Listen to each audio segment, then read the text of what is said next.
चुनाव आयोग की आज हाई लेवल रिव्यू मीटिंग है और इस रिव्यू मीटिंग के तहत जो डेडलाइन है वो बढ़ाई जा सकती है, ये भी तय नजर आ रहा है। मुख्य चुनाव निर्वाचन अधिकारी नवदीप रिंडवा का कहना यह है कि उत्तर प्रदेश में एफआईआर का काम 99% तक खत्म हो चुका है, लेकिन अभी भी करीब 2 करोड़ 91 लाख फॉर्म जमा नहीं हो पाए हैं। अभी केवल 5 कैटेगरी में लोगों का फॉर्म नहीं जमा हो पाया है। पहले ऐसे लोग जिनकी मृत्यु हो गई है, ऐसे 45.95 लाख की इसकी संख्या बताई जा रही है। दूसरे वे लोग हैं जो या तो किसी जगह को छोड़कर स्थायी रूप से कहीं और शिफ्ट हो गए हैं और ये संख्या 1 करोड़ 27 लाख की है। और तीसरे वो लोग हैं जो पहले से कहीं और मतदाता हैं। ऐसे लोगों की संख्या, मतदाताओं की संख्या 23,69,000 के करीब है। और चौथे वो लोग हैं 84,73,000 मतदाता जो बीएलओ को एड्रेस वाइज नहीं मिले हैं। मान लीजिए जैसे कहीं पे किसी का एड्रेस हो लेकिन वहां पर नहीं मिला व्यक्ति, तो फिर आप सर्च करने की कोशिश करते हैं और इसमें समय जाता है। और पांचवा, जिन्होंने किन्हीं वजहों से सिग्नेचर कर फॉर्म लौटाए नहीं है। ऐसे 9,57,000 लोग हैं और उत्तर प्रदेश में डेडलाइन को बढ़ाया जा सकता है। और सूत्रों की माने तो पश्चिम बंगाल भी उन राज्यों में शामिल है जहां पर डेडलाइन बढ़ाई जा सकती है। राहुल जी, मैं पहले इस पर एक आपकी प्रतिक्रिया ले लूं। अभी हमारे जानने वाले एक व्यक्ति हैं, उन्होंने कहा कि बीएलओ कितनी मेहनत से काम कर रहे हैं। वो अपने कार्य की वजह से व्यस्त थे, नोएडा में रहते हैं, लखनऊ चले गए थे, फिर हिमाचल चले गए थे, तो उनकी बीएलओ से मुलाकात नहीं हो पाई, फॉर्म उनके पास रह गया। तो बकायदा बीएलओ ने फोन करके कहा कि अगर आपसे नहीं हो रहा है तो आप अपना तय समय दे दीजिए, हम आकर आपसे रिसीव कर लेंगे। डेडलाइन बढ़नी तो तय है। देखिए, बिल्कुल बहुत ज़्यादा मेहनत से काम हो रहा है। इसीलिए देखिए, डेडलाइन भी जो अब मेरी जानकारी है उसको 25 दिसंबर तक कर दिया गया उत्तर प्रदेश में जी। दूसरा ये है कि जो जहाँ पे मैं रहता हूँ नोएडा में, वहाँ पर जिस तरह से काम हो रहा है वो देखने लायक है। बीएलओ एक बार नहीं कई बार आपको फ़ोन करते हैं, ये तक बताते हैं कि अच्छा अब ये कमी रह गई है आपके फॉर्म में। या जैसे किसी व्यक्ति का ये होता है कि फ़ोटोग्राफ में आंखें बंद हैं, तो वो कह रहे हैं कि ये फ़ोटोग्राफ अपलोड नहीं हो रही है, आप दोबारा फ़ोटोग्राफ दीजिए। तीसरा ये होता है कि अच्छा ये कमी रह गई है, हम आके घर आपके, क्योंकि बहुत सारे लोग सीनियर सिटीजन होते हैं तो वो खुद ऑफर करते हैं, हम घर आके ले लेते हैं।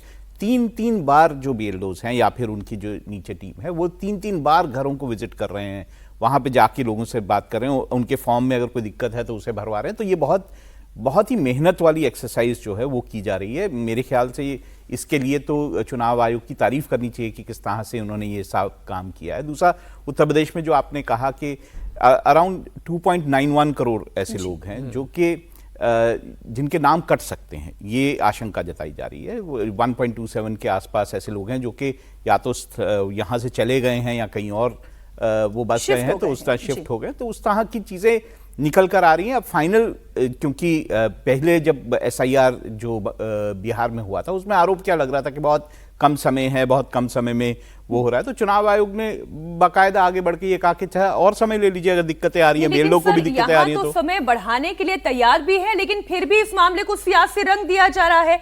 एफआईआर के मुद्दे को लेकर समाजवादी पार्टी ने अब एक नया सियासी रंग देना शुरू कर दिया है। अखिलेश यादव पार्टी के अध्यक्ष हैं, वो ये आरोप लगा रहे हैं कि एफआईआर के बहाने एनआरसी लाने की तैयारी है। पहले वोट काटा जाएगा, उसके बाद राशन कार्ड खत्म होगा और आखिर में आरक्षण को खत्म कर दिया जाएगा। घुसपैठियों और बांग्लादेशियों पर कार्रवाई की कोई घुसपैठी नहीं है।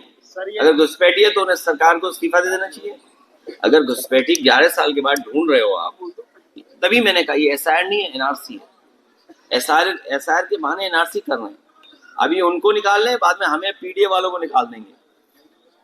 पीडीए वाले भी याद रखें, जब वोट नहीं बनेगा तो आपका राशन कार्ड गया, फिर आरक्षण छीन लेंगे। कल ही आपने देखा हुआ लोकसभा में जब वाइस चांसलर के अपॉइंटमेंट में कितना बीजेपी उछल रही थी। वाइस चांसलर कौन अपॉइंट हो रहे हैं और वो किसको अपॉइंट कर रहे हैं?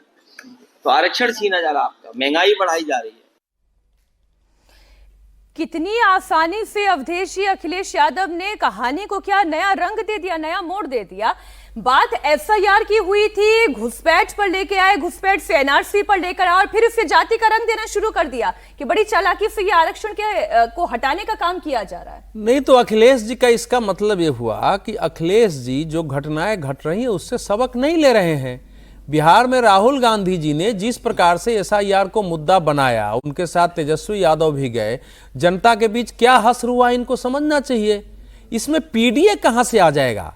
जब अभी हमने चर्चा की है, मैं उसको दोहराना नहीं चाहता हूं जो राहुल जी ने कहा है, और केवल वो बीएलओ नहीं है, जो राजनीतिक दल के पॉलिटिकल बूथ लेवल एजेंट है बीएलए, वो भी लोगों को फोन कर रहे हैं। समाजवादी पार्टी के लोग भी उसमें शामिल हैं। अगर कोई उपलब्ध नहीं है कि आप कहां हैं, कैसे हैं, आइए फॉर्म भेजिए। मेरे पास ही लोग वीडियो भेजते हैं, अपनी तस्वीरें भेजते हैं कि हम ऐसे ऐसे काम कर रहे हैं। और भारतीय जनता पार्टी के भी लोग लगे हुए हैं। अब कांग्रेस के पास सब जगह नहीं है तो अलग बात है, इनकी पार्टी के भी लोग लगे हुए हैं। लेकिन जब आप एक बार गलत स्टैंड लेते हैं, झूठ फैलाना, झूठ फैला के राजनीति करना, देश में इसके आधार पर जातिवाद फैलाना कि पिछड़े और दलितों का नाम काट दिया जाएगा। ये अवधेश जी, पहले तो अखिलेश यादव ये कह रहे थे ना कि ये समय उचित नहीं है एसआईआर का। अब समय जब डेडलाइन बढ़ा दी गई है तब फिर कह रहे हैं कि ये तो आरक्षण। देखो, डेडलाइन बढ़ाने का मैंने वहां के अधिकारियों से बातचीत की है। जैसे उदाहरण के लिए उन्होंने बनाया कि साहिबाबाद में हम लोग काम कर रहे हैं।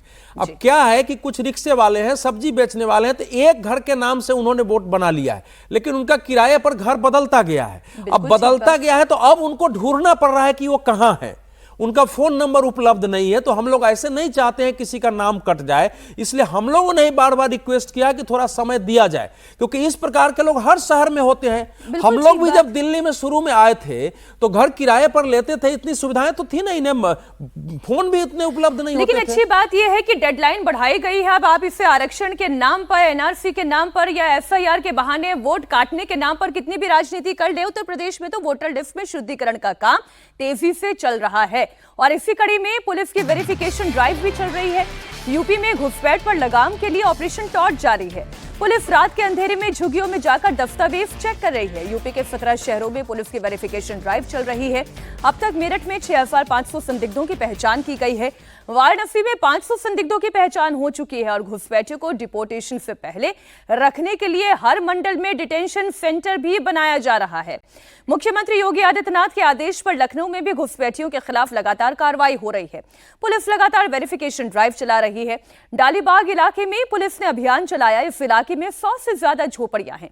इनमें कई सालों से लोग अवैध तरीके से रह रहे हैं। यहां पर भी टीम पहुंची। लखनऊ की मेयर भी पहुंच रही हैं। आप पहले डालीबाग इलाके की इसी जगह से हमारी संवाददाता रुचि कुमार की एक रिपोर्ट देखिए। और लखनऊ की मेयर सुषमा खड़गवाल कैसे ग्राउंड पर लगातार उतर रही हैं, कैसे वेरिफिकेशन ड्राइव चल रही है, एक एक पेपर खंगाला जा रहा है। उन झुग्गियों से भी तस्वीरें आप देखिए। भेजा था कि इन जगहों में ये लोग हैं, इनको हटाया जाए।